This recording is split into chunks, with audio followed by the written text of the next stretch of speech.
So tell us a little bit about PJ Braun. Who is PJ Braun today? Well, I change very, very often, like a chameleon. So today I'm actually in my, all the jokes that I want to say are like not even allowed anymore. So I was going to say today I'm the homosexual version of myself, but I probably offend somebody by saying that. It's a very soft world that we're in now. So a lot of little trigger warnings throughout this whole episode. If you're easily offended, just log out now. Yeah, I will offend you somehow. But if I could say that I'm pansexual, I learned this year. Do you guys know about pansexual? Does that mean that you? I feel like I Googled this recently. Like you don't care what you are. You don't identify. Is that? Yeah, you just love you love and energy. So it could be anything. I like it. Yeah, I actually have a pansexual fan. Shout out to EMyth, and he broke it all down. He loves me, so that's good. So you could be in a relationship with another man, another woman. You could be in a relationship with a lesbian as a man. It doesn't matter. You don't identify anything other than the love and the energy. Huh. Okay. This is very educational right off the bat. Yeah. That's right. Always learn things from PJ. I told this to my mom, and she goes, I think that I might be pansexual. I was like, get out of here, Mom. You don't know what you are. She texted me the same thing. I'm glad my mom's texting you. That's good. That makes sense. At least she's texting you. Let's talk a little bit about Blackstone Labs and how this company started. Yes.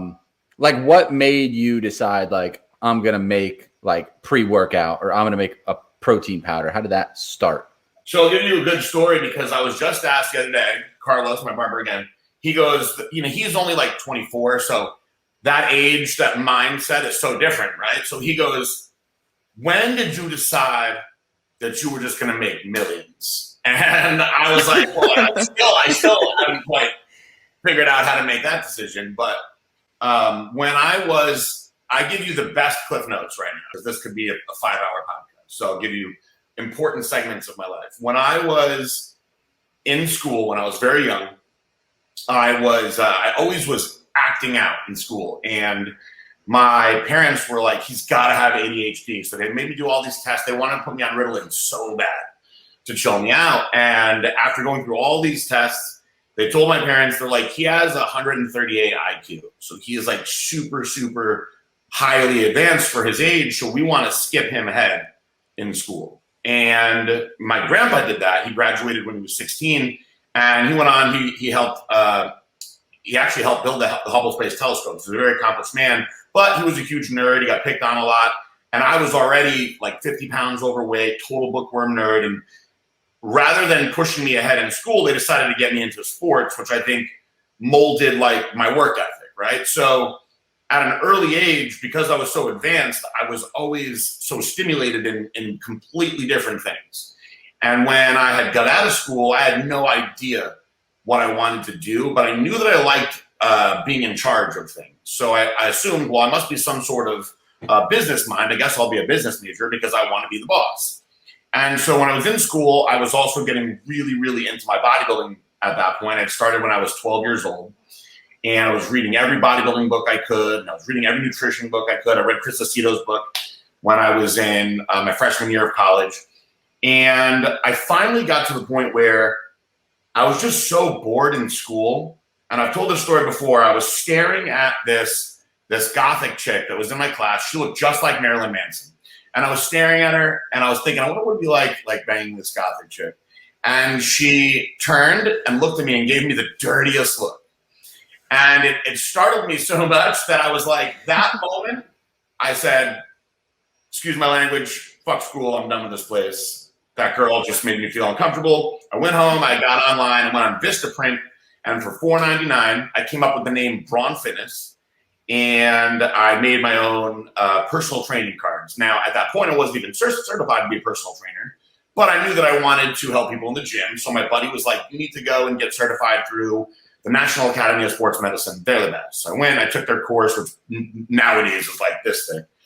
And I got certified. And so back then I was going up to people. I had my line in the gym was I would go up to somebody doing an exercise. And instead of being like aggressive or meatheady about it, I would say, hey, I noticed that you're doing tricep extensions. I would like to show you a variation that I like of that exercise. And then I would show them and they'd be like, oh, wow, I really like that. You know, do you know any other tips? And the next thing you know, I'd be training them.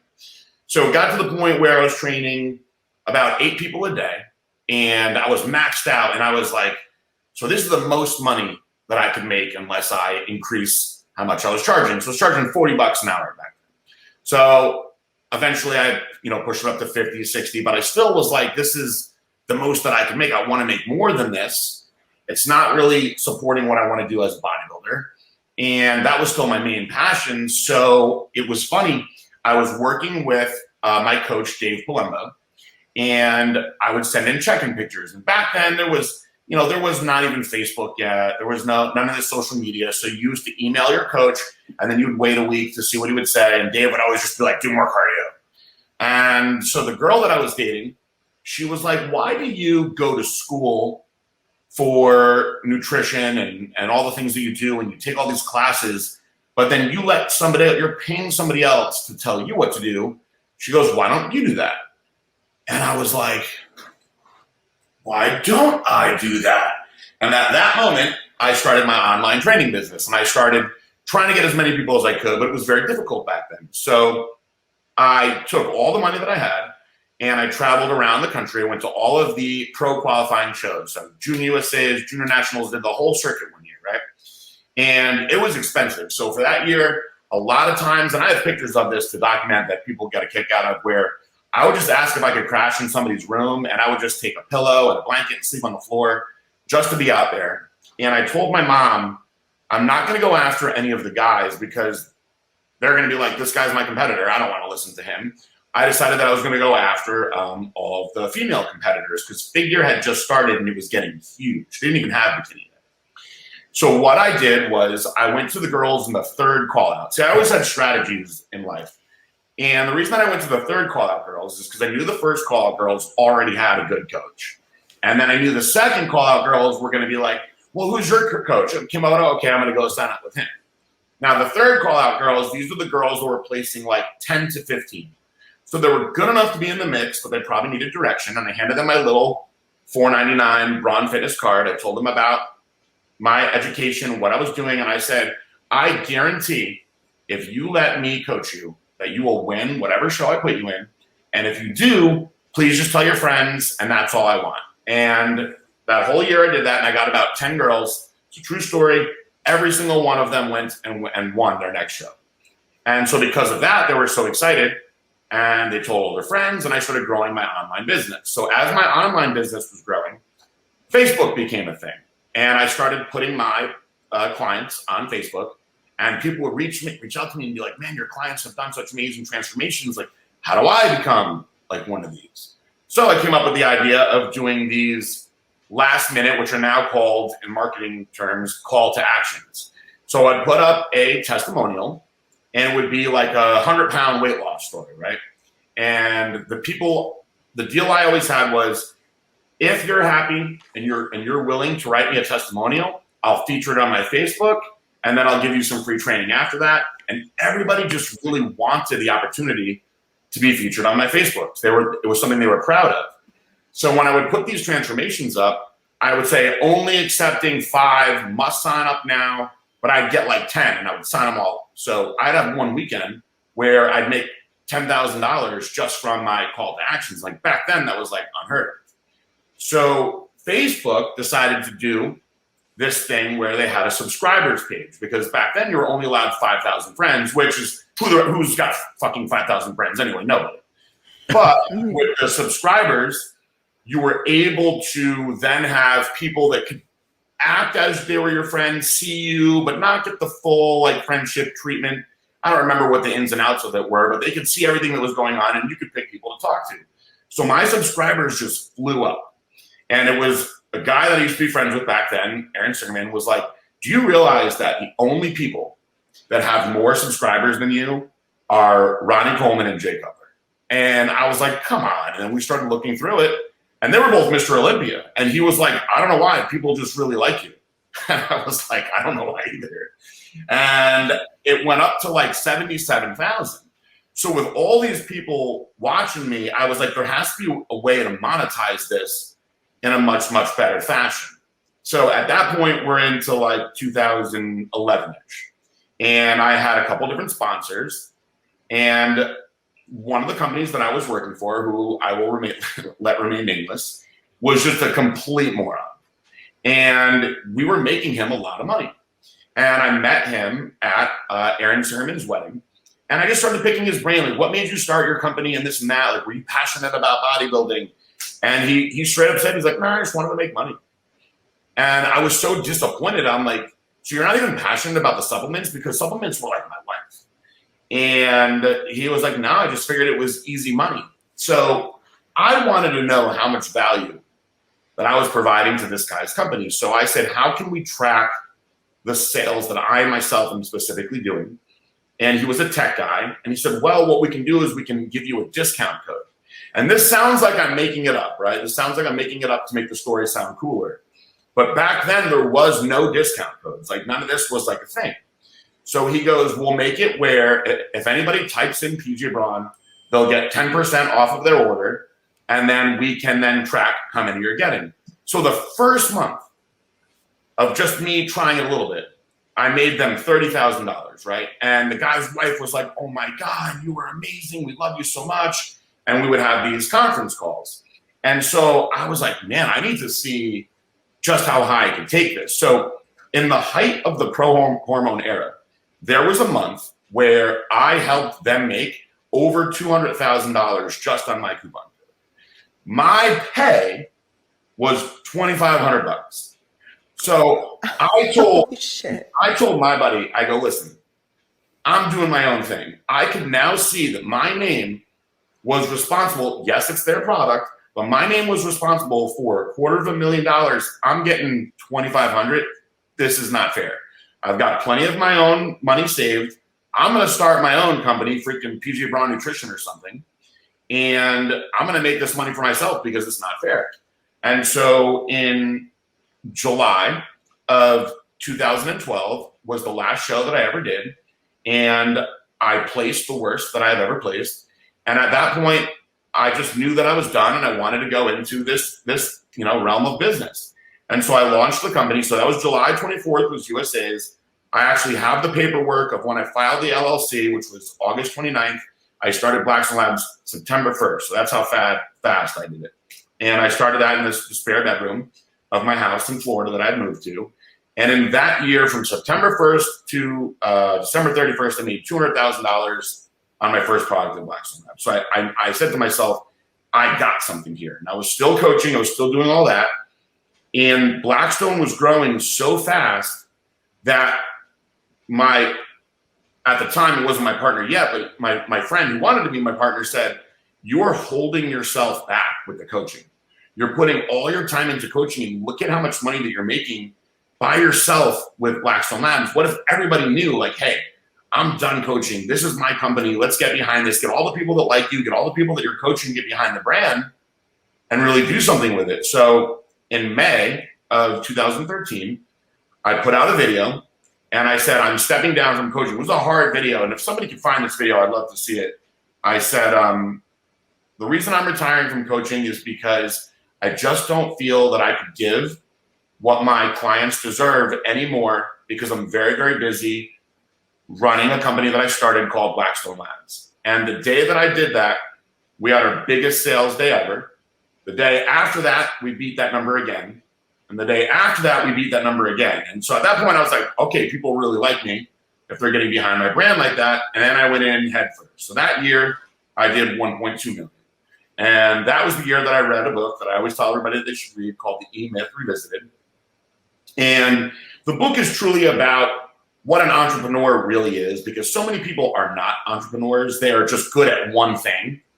And so they think, okay, I make the best cookies. I'm going to have a cookie company. But they don't realize there's so much more to it than that. So I read this book and I realized that a true entrepreneur has a vision that can't be stopped no matter what. And you can't be boggled down with tasks that, managers and technicians and other people could be doing for you. You've got to let go of that fear of control and bring other people on to do these things so you can attack your vision. When I read that book, I realized, damn, I am doing a lot of this wrong. I thought to myself, well, I'm going to be the salesman because who's going to sell my products better than me? I'm going to package the orders because I'm going to know exactly where they're going. I'm going to, manage the ads because they're my ads. Who's going to do it better than me? And I was wrong in that because I was spending all that time on all these little things. So the first person I hired was to do shipping. And then I hired a buddy of mine to do sales. And the year that we did that, we went from 1.2 million to 9.8 million. And that's when things really, really started clicking. And I got really, really into my zone of wanting to grow the business as much as I possibly could. And of course, there's so much more to it than that and all the other companies that I started after that. But it was always around the same vision of capitalizing on social media, which of course we can talk about.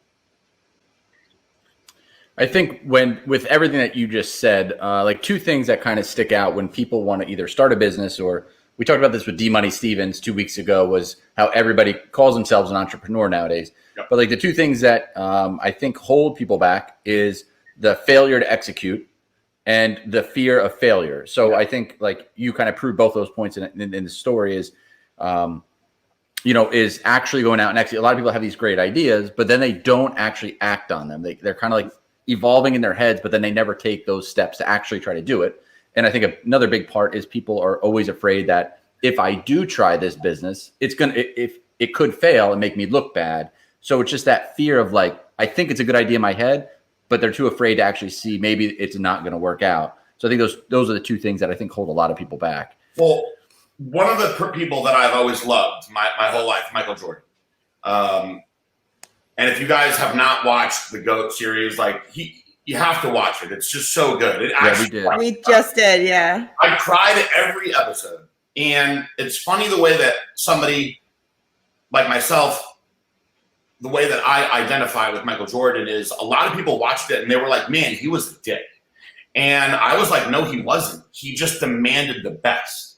And he made everybody around him be the best because of what he believed in, and he wouldn't accept failure. So for me, I had a guy that told me one day, he goes, you just have a lack of fear.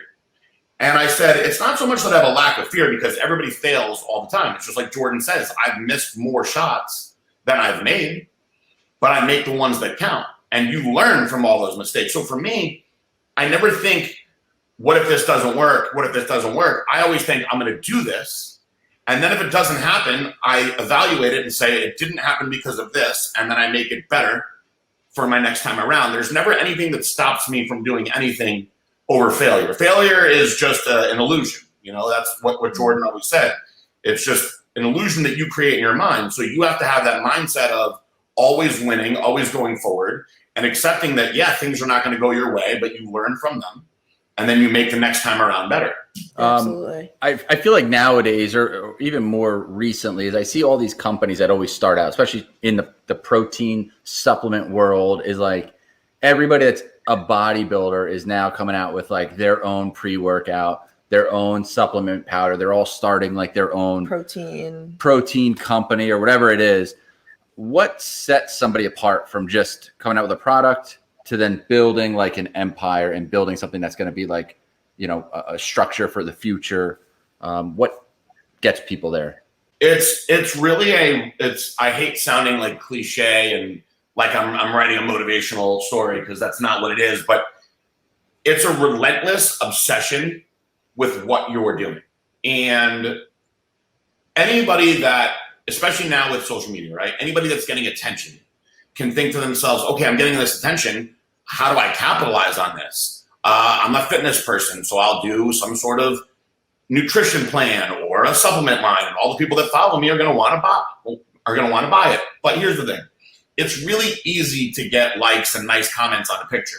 But to get somebody to actually commit to wanting to spend their money on you, believe in you, and then keep on doing it takes a lot more than just being popular on social media. So I find, and get ready for people to be offended, that most of the people that are doing this now are doing it because they're lazy and they lack the originality to come up with something truly unique. So they're like, well, this guy's making money doing protein. I'm cooler than him. I have more followers than him. Why don't I do that? And I'll just sell protein. But when we used to pitch our business model to people, my old partner used to straight up say, we would go to these big time people and we would say, this is PJ's business model.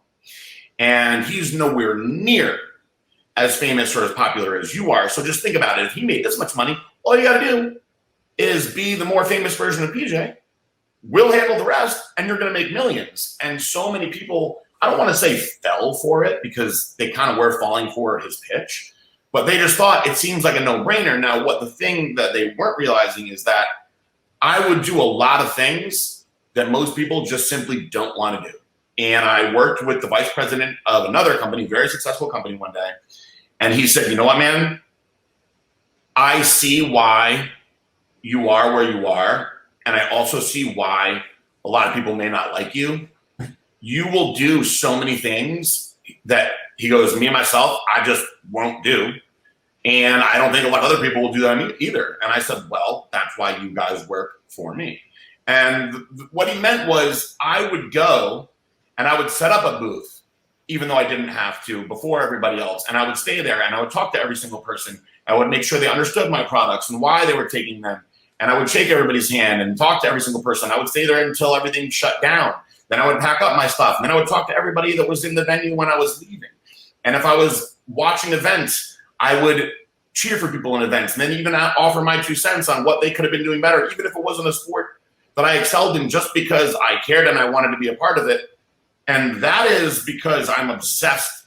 When you have a business and you are a business-minded person, you're not in business just to make yourself rich. You went into business, especially in the fitness world, because you're trying to help other people be better at what they're doing. You want other people to be better as well. So you have to put that out on as many possible people as you can. It's not going to come easy. It has to be, like I said in the start of this ramble, a relentless obsession with making sure people understand, and that never, ever ends. People say to me all the time, they're like, can't you just chill out? Like, can't you just back off? And I say, no. Because as soon as I back off, then somebody else is going to start doing what I'm doing, and then that's it. And that's it for me. I have to always be evolving, always be spreading the word, always be spreading the message, and it's just a lifetime commitment that you never back down from. I like that. Yeah.